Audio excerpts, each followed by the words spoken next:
All right. It's time to get this party started, ladies and gentlemen.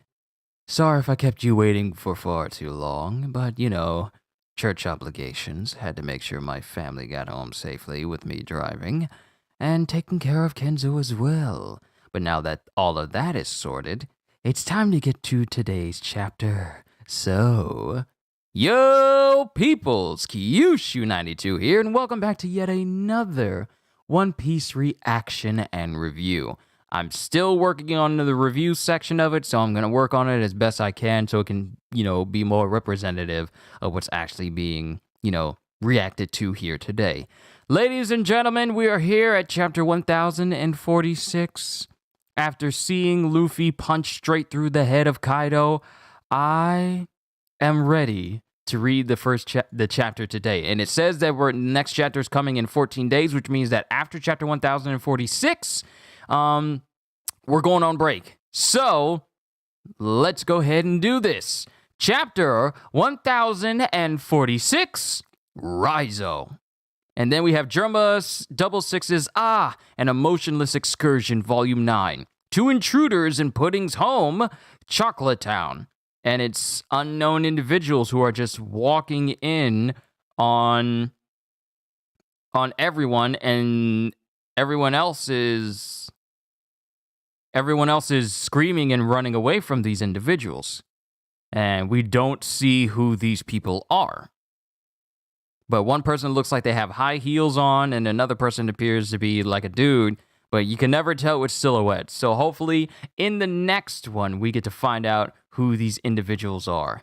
Good to see you, Blaziken. Good to see you, Ozzy. Welcome back, Ozzy. I know it's been a hot minute, but it's good to see you all the same. Chapter 1046, Raizo. And then Luffy, still in his Gear 5 form, is bouncing along the ground. After punching straight through Kaido's head, Luffy says, "What do you think I should call that last one? Gum Gum what?" And then Kaido, after getting hit, gets up and says, "Yeah, I have just one question. Who are you?" And then we have Zonisha saying, "How long has it been since I heard this rhythm? Joy Boy. Oh, Joy Boy. It's as though you're right here. My heart is racing. I cannot help but feel that fate is at work. I cannot help but put my hopes in him." And Luffy says, "Who am I? I'm Monkey D. Luffy, the man who will surpass you and become king of the pirates." Yo, he's saying it straight to Kaido's face. And then Kaido is smiling and he says, "I'm relieved to hear you've still got sass, Straw Hat. Awakening is what happens when your mind and body catch up to your powers. And those are certainly ridiculous powers. I've lost quite a lot. Much of what I've built up over the years. My followers, my castle, same for you, right?"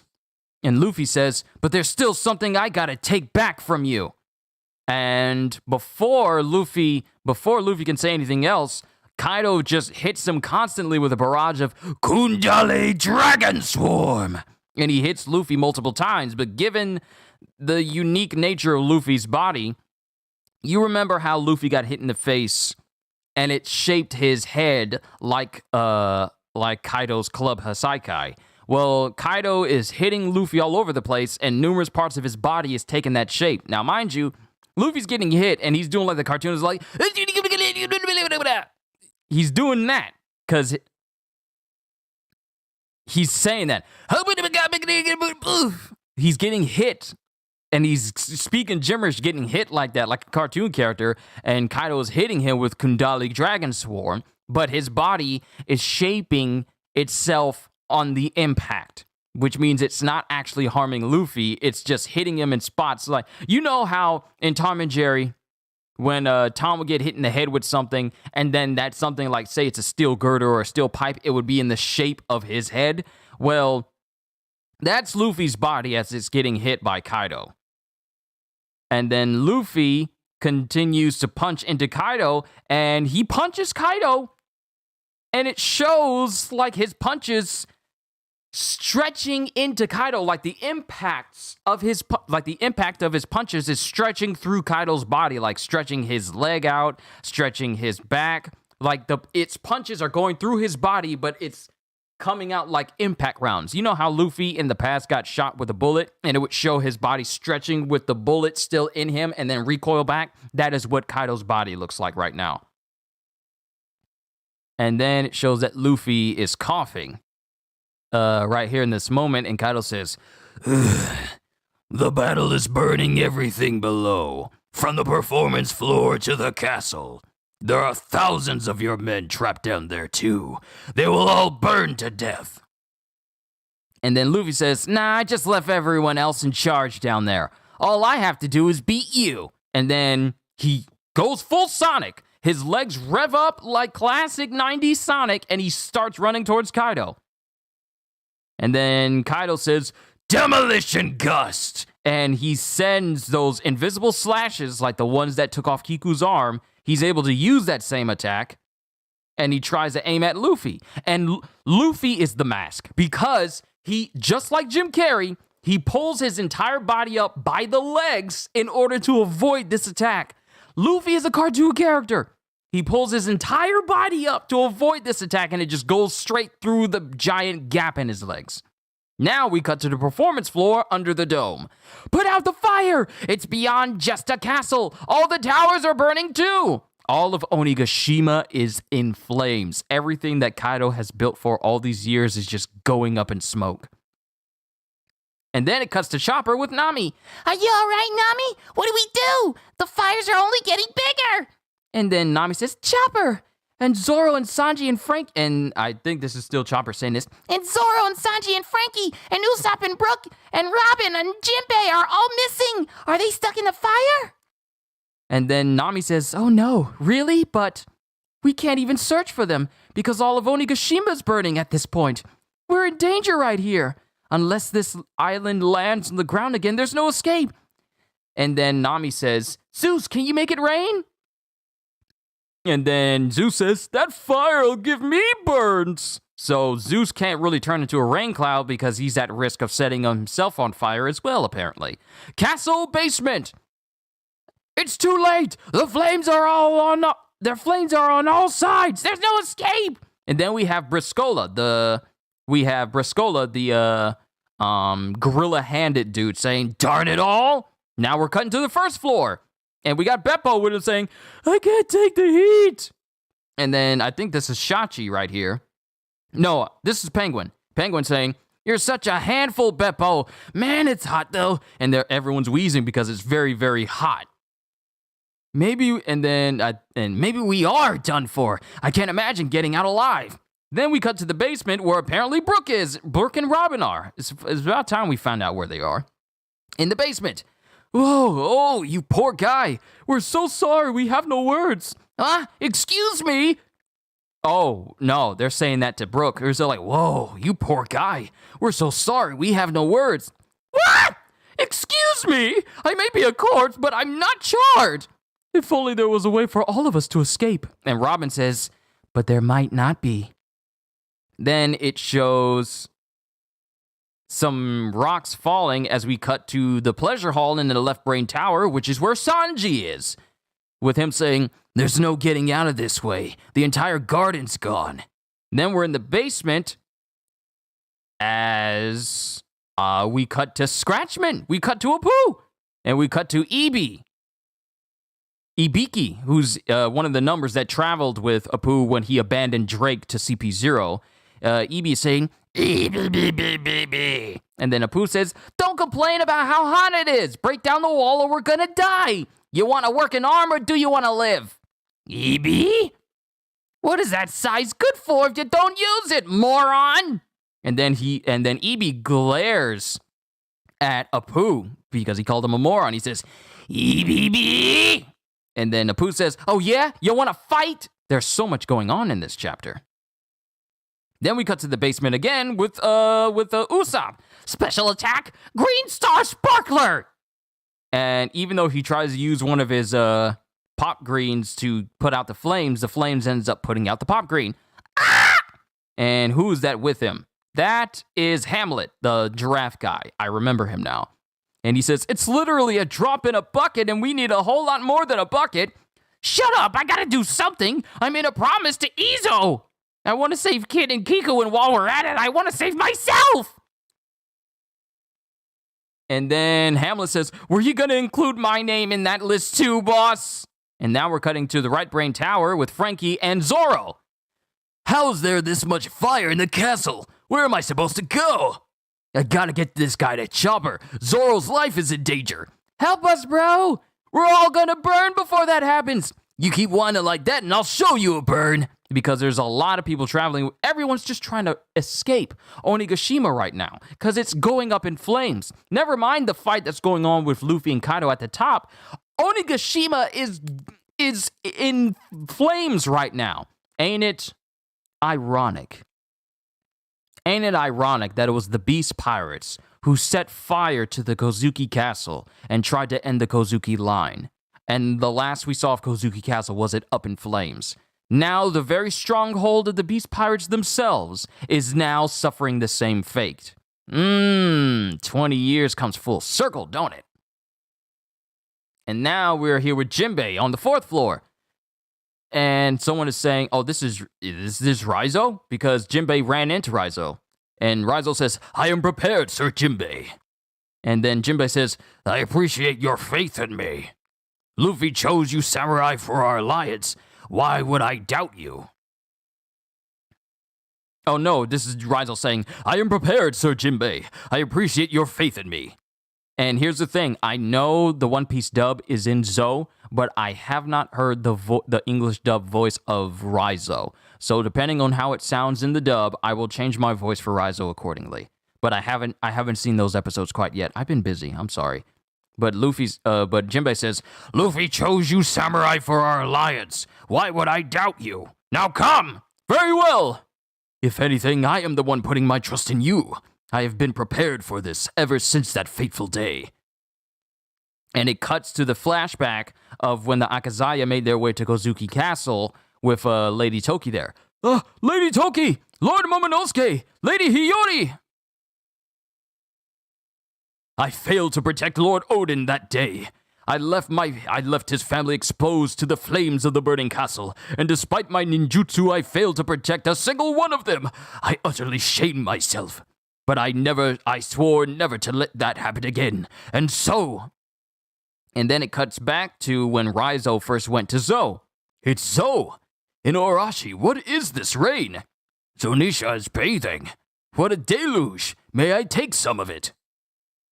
I refuse. Oh, I think I know what's going on. I refuse to allow anyone who undertook this righteous raid to perish to mere flames. I've left you waiting long enough. Witness a flood that will have you doubting your very eyes. Ninpo! Scroll jutsu! The elephant's bath! Nin nin nin! And then a massive torrent of water comes shooting out of Raizo's scroll. Remember, he has the scroll fruit, and he's able to capture, like, elemental stuff or whatever inside of his scroll. Think of 1010, but incredibly useful. And apparently, he's been saving all this rain that Zunisha has been raining down on itself into this scroll, and it produces a ginormous wave that he easily eclipses Jinbei and shoots it at Jinbei. Ninpo scroll jutsu, the elephant's bath. Nin restoration! And it comes shooting out at Jinbei, and it completely envelops the entire area. And Jinbei's thinking, this is a big one. Water Heart! Gyojin Karate Ogi! No, Gyojin Karate! Fishman Jujitsu! Ocean Current! Shoulder Throw! You know. Mizugokoro! Kairyo Ipanzioi! I'm sorry, I just love the Japanese. I'm just love the way that Jinbei's Fishman karate is said in Japanese. Mizugo koro, kairi oi panzi oi, ocean current, shoulder throw, and he takes the entirety of the water and just shoots it through the. He pretty much just shoots it down into the entire castle. And we cut to the third floor with one of the minks there, the gorilla mink. He says, "It's another dead end. We can't go on, BB. What's the point of this battle if you let a few sporks beat you? Did someone run around committing arson or what?" And as he's saying this, the mighty deluge of water just completely washes over himself and all the minks that are down there below them, but also taking out the fire as well. And as this water is going, it's going through every floor so far. And people are getting hit by this massive wave of water. And then Jinbei is screaming, "Flush out the entire castle!" And Raizo is saying, "Let it be in time. Save everyone, water of Zo!" Then we cut to the first floor with Killer. And then it has him saying, "Let me down, boys." Woo-hoo-hoo-hoo. And then one of his boys is saying, "Please, Killer, let us at least do this for you." And then someone is saying, "Where do we go, though? There's no escape." Huh? And then someone says, "Huh? It's really rumbling." And as it shows Killer and the rest of them running down the stairs or running up the stairs, they both get hit by the water, and someone says, "It's water! We're saved!" Then we cut to the outside with, and it cuts to Yamato saying, "Hurry, Momonosuke!" Huh? Why? Kaido is still alive! It can't hold on any longer. The flame clouds won't last. You have to make flame clouds to keep Onigashima afloat. It's always been the only solution. What? And then we cut back to... Excuse me? Excuse me? We cut back to the roof. And Yamato is saying, "Onigashima is going to fall!" But we cut to Luffy, and Luffy is airborne, holding a lightning bolt in his hand, as it shows him above Kaido, and both him and Luffy are smiling. Excuse me? I'm sorry? This dude's got a lightning bolt in his hand. This isn't like he's drawn over and it looks like the lightning bolt is striking behind his hand. No, it shows the lightning bolt in his hand, and he's above Kaido preparing to bring it down, and Kaido's just looking at him smiling. Excuse me? Luffy wielding lightning now? What?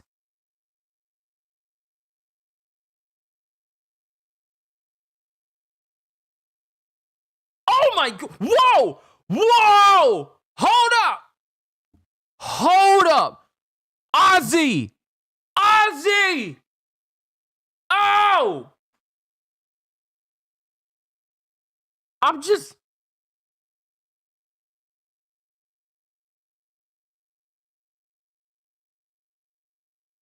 just now seeing chat.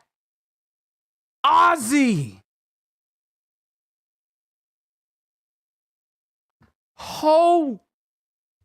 Oh my goodness. Hold on. Wow. I've never seen that much. Wow.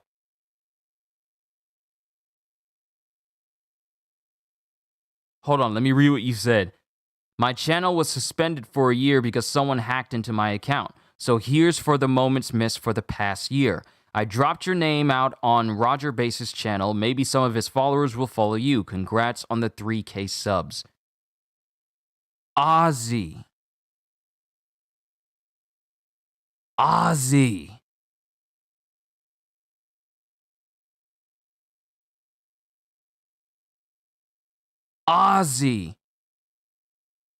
Wow. Dude, I don't know what to say. Thank you.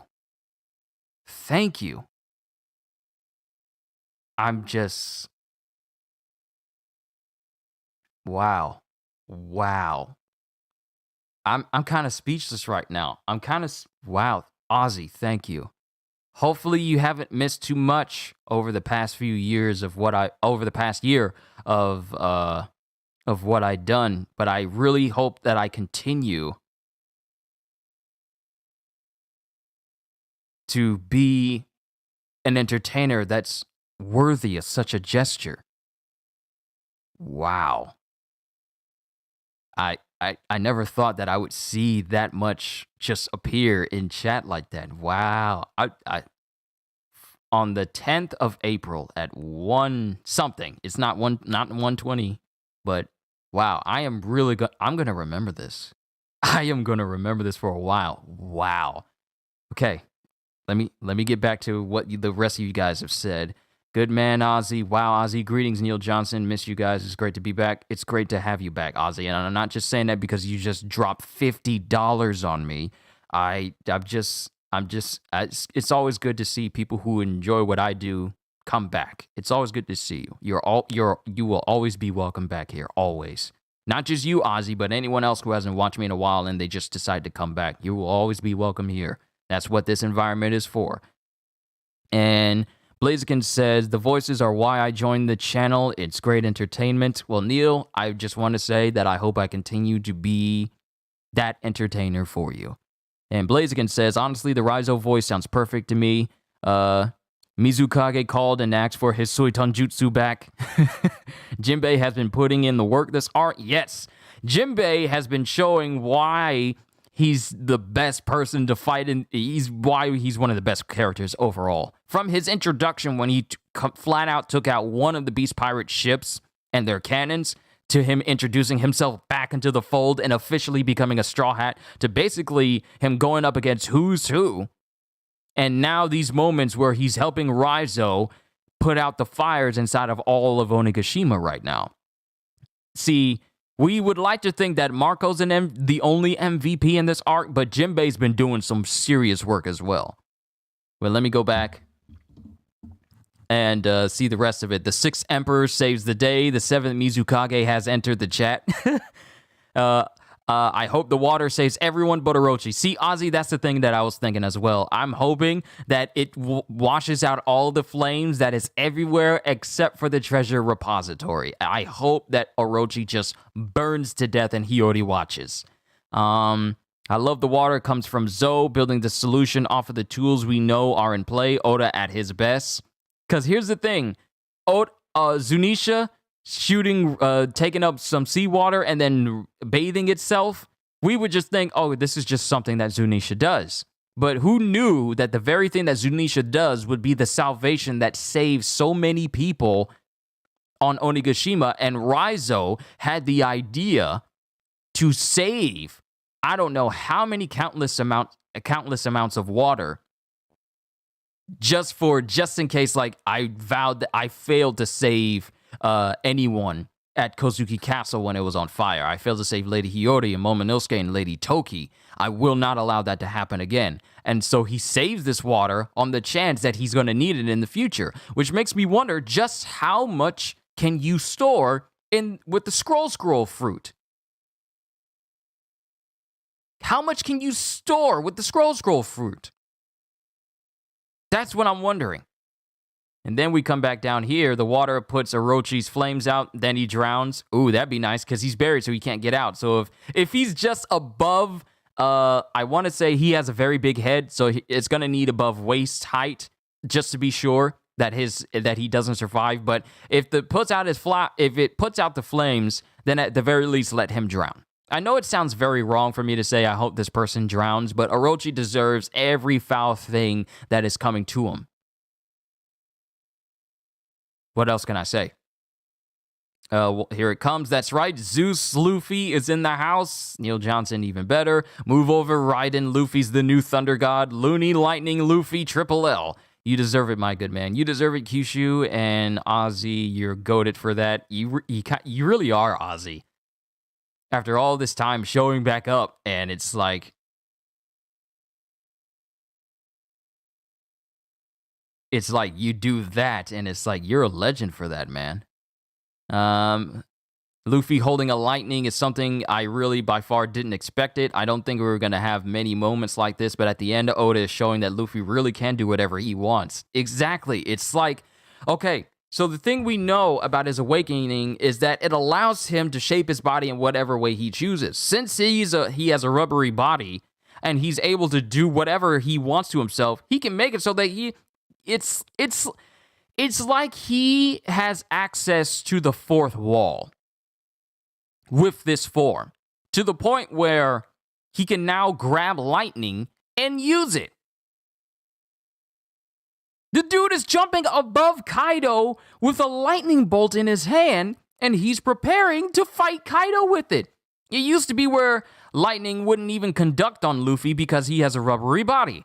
But now Luffy is just grabbing a lightning bolt out of nowhere and is preparing to fight Kaido with it. And the thing that's about Kaido is that he's using Conqueror's Haki imbued attacks, which we've seen to be extremely effective against Luffy in the past before they started really clashing with one another. And now Luffy's no longer getting affected by it because his awakening is now nullifying being harmed by Conqueror's Haki. It used to be something that can combat against Luffy, and Luffy could use it to fight Kaido evenly. But now Kaido is using it against Luffy, and it's no longer having an effect in his awakening. The very thing that allowed Kaido to have the upper hand is no longer harming Luffy. So now it's just all up to what Luffy's going to do.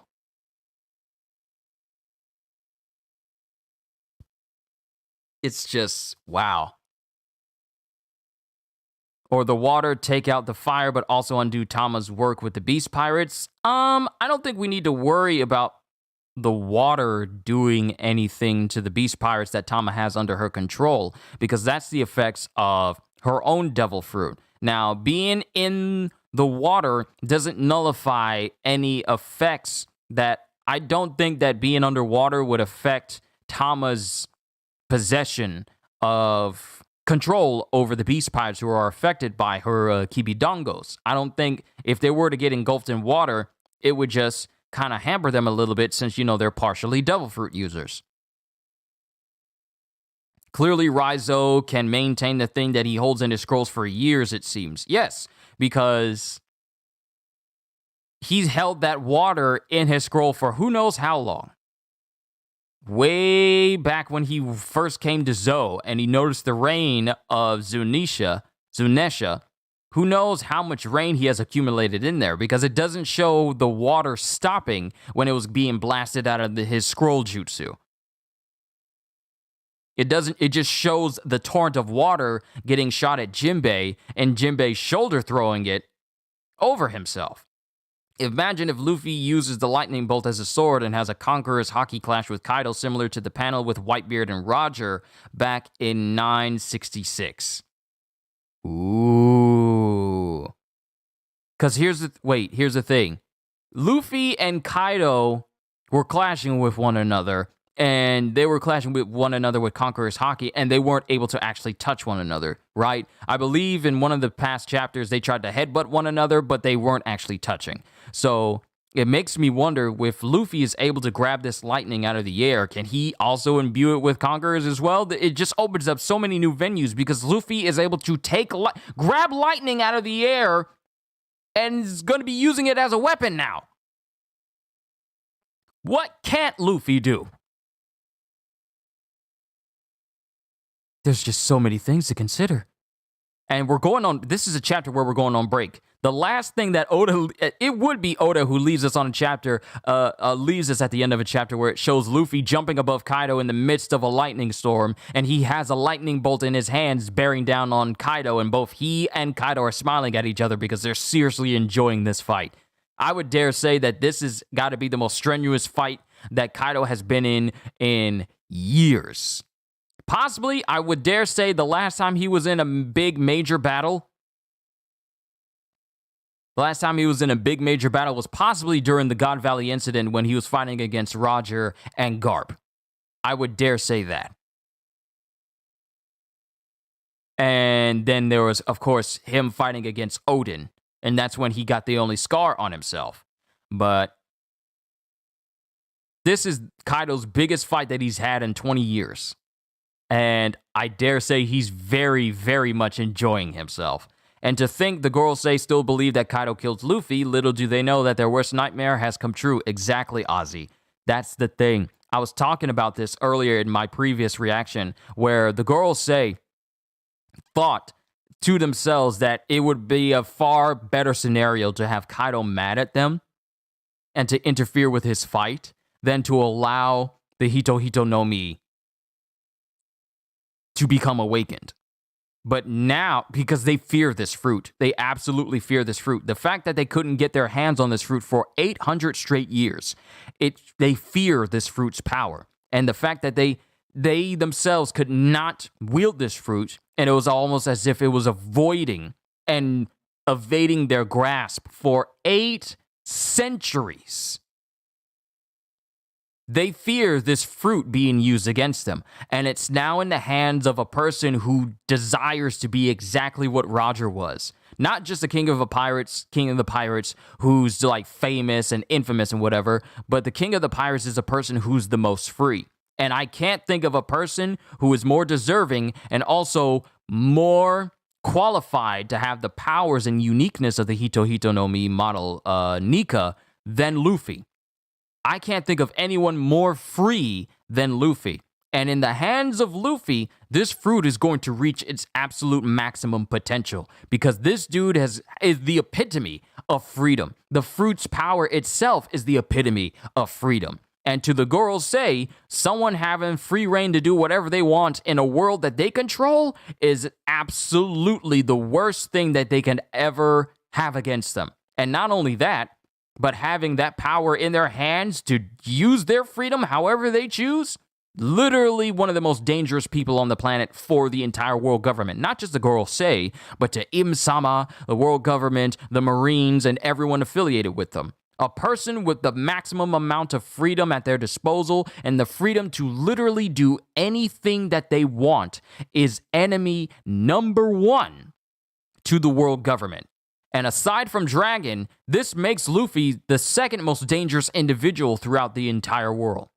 Just by him having this devil fruit and it's awakened now, and he knows it, that makes him public enemy number 2. Dragon, because he's the revolutionaries and he wants to depose the world government and just take them all down, not just them, but the Celestial Dragons as well. And now we have Luffy, who wields the power that the world government has sought over above all else and has desired since the entire inception of the world government. Now Luffy has that fruit, which means that Luffy's danger to them is not only going to increase his bounty, but also going to increase their response on trying to take him out.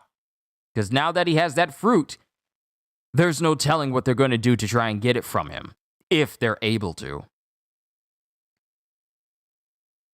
There's just so much to consider right now, and I never noticed that my face was kind of obscured by my microphone here. But the next chapter is on Easter.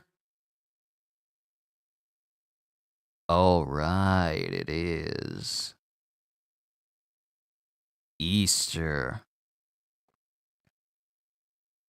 Oh, wait. The housewarming party I'm going to is not on the 14th, but 24th. Easter. So yeah. Great chapter. I'm flabbergasted. I'm glad we're covering some of the elements that are happening inside of Onigashima. Let's not overshadow the stuff that's happening inside of Onigashima. Chopper has reunited with Nami. We see Zoro with Frankie, and Zoro's out, and Frankie's making his way to Chopper because he says that Zoro's life is in danger. Like we already knew, as soon as that regenerative, hyper-regenerative, or ultra-regenerative serum wore off, Zoro was going to suffer more than he did before. So when he defeated King and his body gave out after the serum left his body's now going through, well, the European Orthodox Easter. I get you, Cohagen. I need to double check with my friend to just make sure that we are going to the housewarming party on the right date. So I just need to double check with her just to make sure I'm not getting it confused. But we got Zoro, who's unconscious, traveling with Frankie. We have Brooke and Robin, who are in the basement or on the third floor, I believe. We have Chopper reunited with Nami and Tama as well. We got Usopp along with Hamlet, as Usopp's trying his best to put out some of the flames. We have Sanji, who's still in the pleasure hall right now, as everyone's trying to make their way out because the flames are spreading everywhere. There's no safe place in the rest of Onigashima now because it's all starting to go up in flames right now.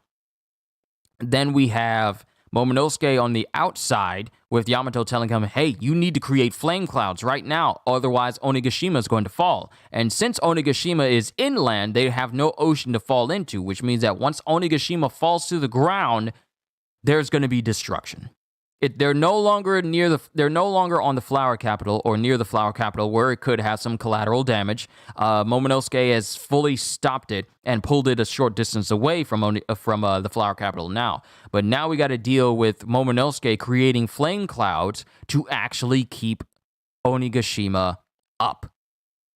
Because if it falls, that's all she wrote for a lot of people who are still there. So we're just going to have to see. But, do you think that Teach will take Luffy seriously now, or will he still underestimate him like all of his enemies? I mean, Teach, he can be a bit stupid at times, but he knows when he is not ready to take on an opponent. I mean, remember the ending of Marineford where he saw Shanks, and even though he had the power of both the Yami Yami no Mi and the Gura Gura no Mi, and he pretty much almost sunk Marineford then and there, even he was smart enough to realize that he wasn't strong enough to take on Shanks, which just kind of speaks to Shanks' strength.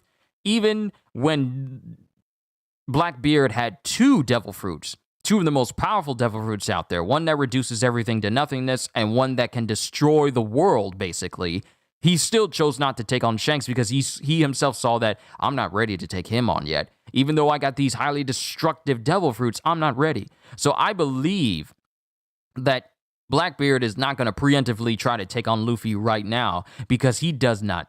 He prepares. Think about it. Ever since the beginning of him joining the crew of Whitebeard. Since the beginning of him joining with Whitebeard, he has always been looking towards the Yami Yami no Mi, and he even waited as long as 30 years on the ship of Whitebeard just for the chance of getting the Yami Yami no Mi. I mean, joining the ship of a Yonko ensures that you have an increased chance of getting some high-grade treasures, including devil fruits as well, and he waited. He chose not to become a commander because that would still draw too much attention to him, and he knew that would happen, so he remained like, hey, I don't want that position. You can take that, because he didn't want to draw too much attention to himself. He wanted to continuously work behind the scenes so that when the time came for him to get that fruit, he could get it and then slip out unnoticed. But the rule was, whoever finds the devil fruit, they get to eat it. And when he found that Thatch had it, well, the only choice was to kill Thatch. And since he knew that killing anyone on Whitebeard's crew would suffer the ultimate penalty, he killed Thatch and then ran. So he bided his time. Blackbeard is a very patient person.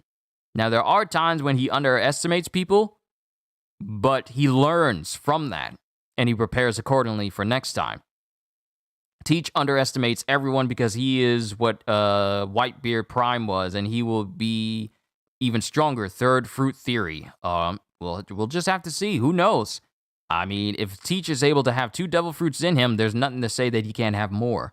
I remember people saying that Big Mom's crew is weak. I don't know about that. Besides Katakuri, Oven was actually putting in work. Can't speak for the rest of them, though.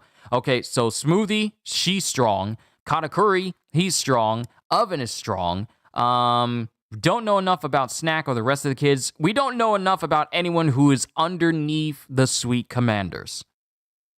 I mean, The commanders are sweet commanders for a reason. Smoothie is able to increase her size to that of a giant and then she's able to absorb the liquids and nutrients out of people as well. And she's also able to affect herself and wring herself out. So if she was affected by poison, she could wring herself out and be free of poison, like she did when Reiju attacked her during the events of Whole Cake Island.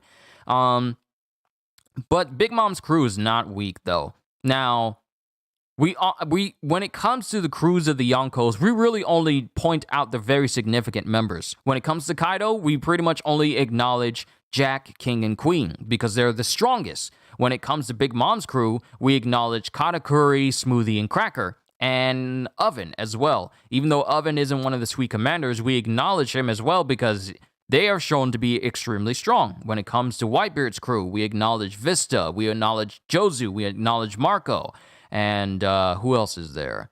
Vista, Jozu, and Marco. They actually tend to stand out a lot more when you think about it. Sure, we know the names of everyone else, but when it comes to the top dogs on Whitebeard's crew, Marco, Vista, and Jozu are the ones that people tend to default to. Then you have Shanks' crew, which is basically everybody. Everybody is strong on his crew. Don't know about Rockstar, though, because when he went to go give a summons to Whitebeard when he was visiting from Shanks, no one knew who he was or how strong he was, so we kind of don't know the strength of Rockstar, but if Rockstar is on Shanks' crew, then he has to be strong. I'm just thinking.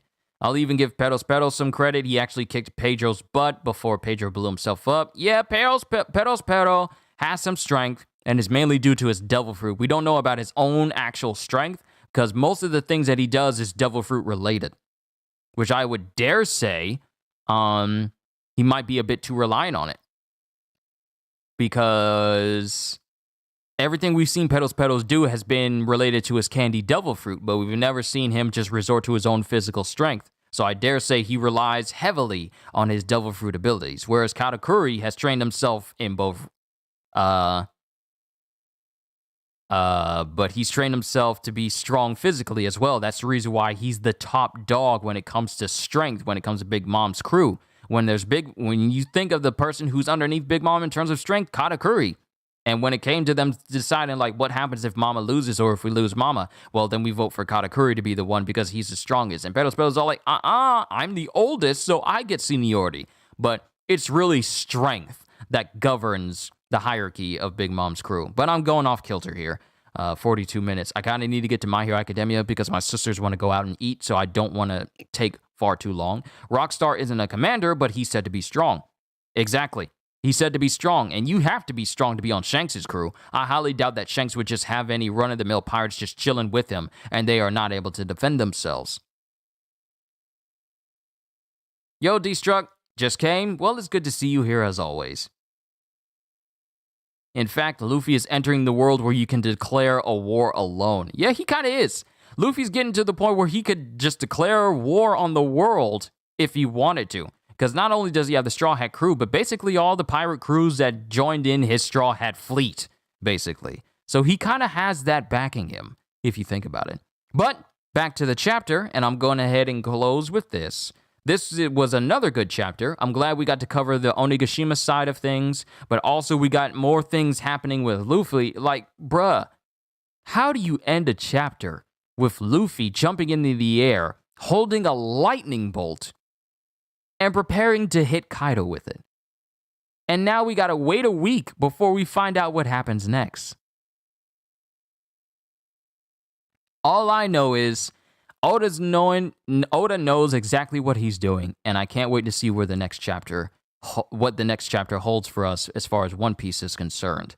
I'm gonna need, and speaking of One Piece, I'm gonna need to see some more info and some more gameplay on One Piece Odyssey, because I'm probably more than likely gonna play that game. I'm probably more than likely gonna play that game on the channel, but I need to see more info about this new One Piece RPG game that's coming to consoles this holiday season. So I'm gonna look forward to that. And I'll keep you guys posted on new things that are happening for the channel and, just the usual stuff. I'm just exposition dumping for you guys here. But overall, I enjoyed this chapter. Really did. Looking forward to some more stuff. Hopefully we get the end. Ghoster Guy. Hello. Going back to Onigashima, do you think Oda will make a cover story in the future showing the CP0 agent that was finished off by Kaido ending up being alive and fake his own death and live a normal life? I don't know. Because then it would kind of defeat the purpose of him accepting his fate against Kaido and Kaido killing him. I don't think we need a cover story of the bowler hat guy coming back. Because, I mean, think about it. Kaido killed Kurozumi Higurashi for her interrupting the fight between himself and Odin, and he killed her for interfering. I don't think Kaido would let it slide of this guy interfering with this fight with Luffy and him getting a flashback of the very same interruption that happened 20 years prior. I don't think Oda would have a cover story of this guy still being alive.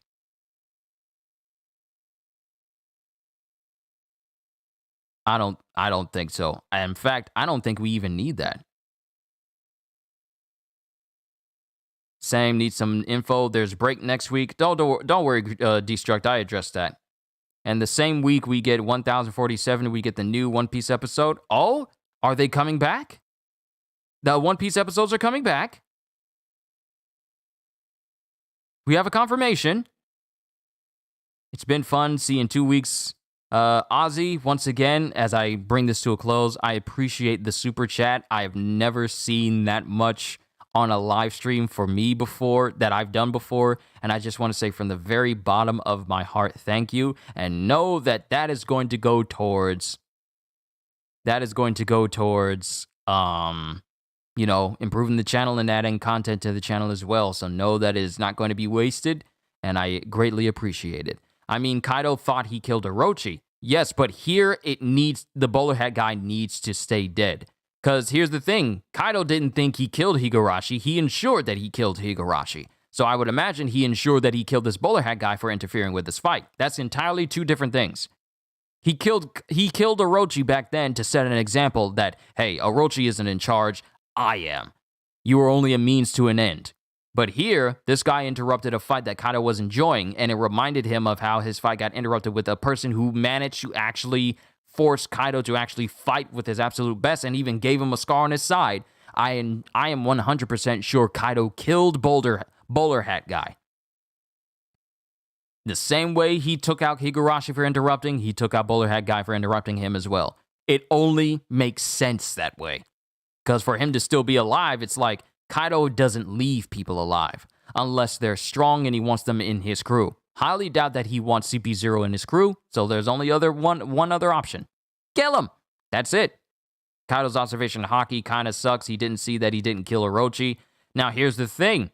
It's not that you need observation haki to still tell that someone's alive. I would imagine that Orochi was actually dead, but given the unique nature of his mythical Zoan Yamato no Orochi form, he came back.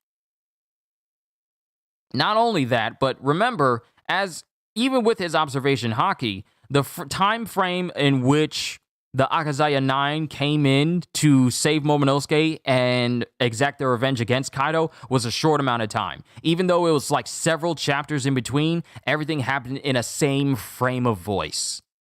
Same frame of time. It was a short I would dare say seconds. Less than a minute. When Kaido was proclaiming that he wanted to kill Momonosuke in order to, proclaim himself over Onigashima and make new Onigashima, all those things happen in matters of seconds. So when the Akazaya 9 came in and they both launched at Kaido, I would dare say he doesn't have that much time to use observation haki to sense that Orochi was still alive, because during the time the Akazaya were embedding their swords into his body and plummeting into the basement, giving him little time to focus on one body, I would think.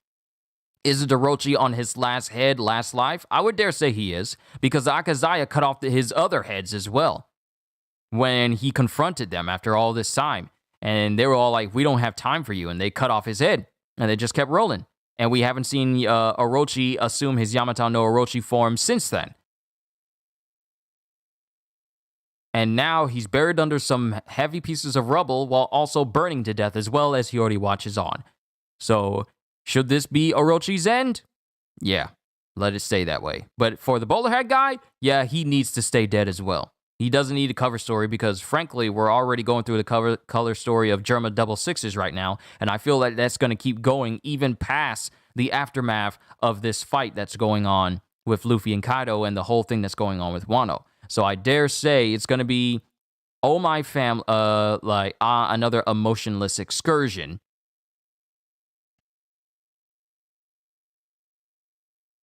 We're going to get that.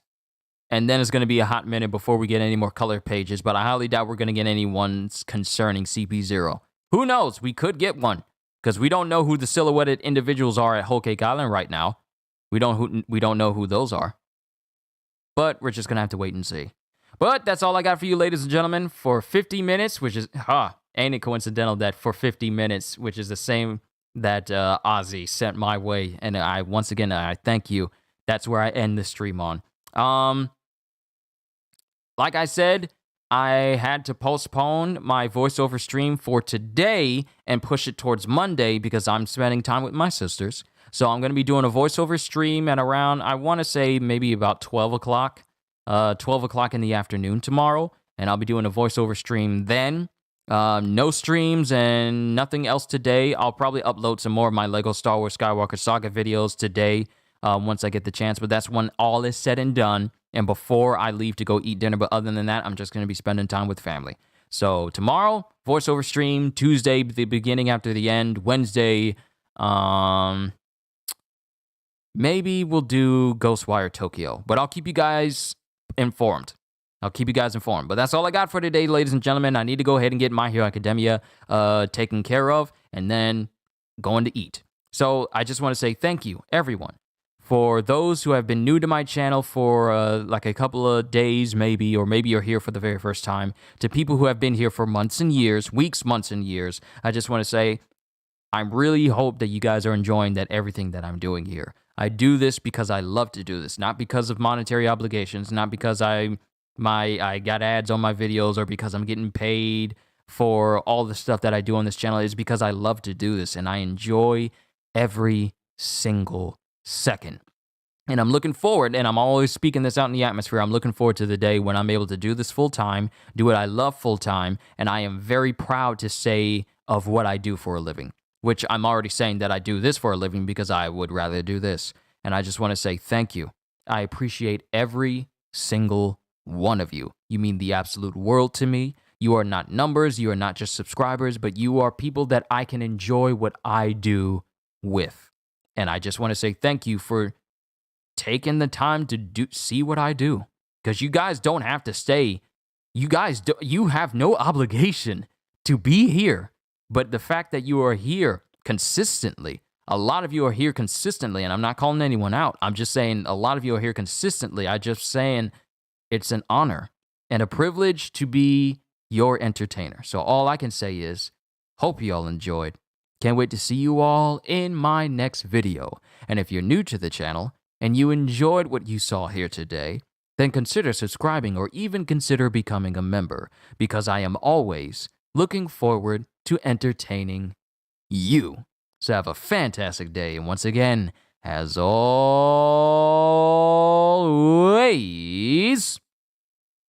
later, peoples. On to my hero. And then I go out and get myself some fish.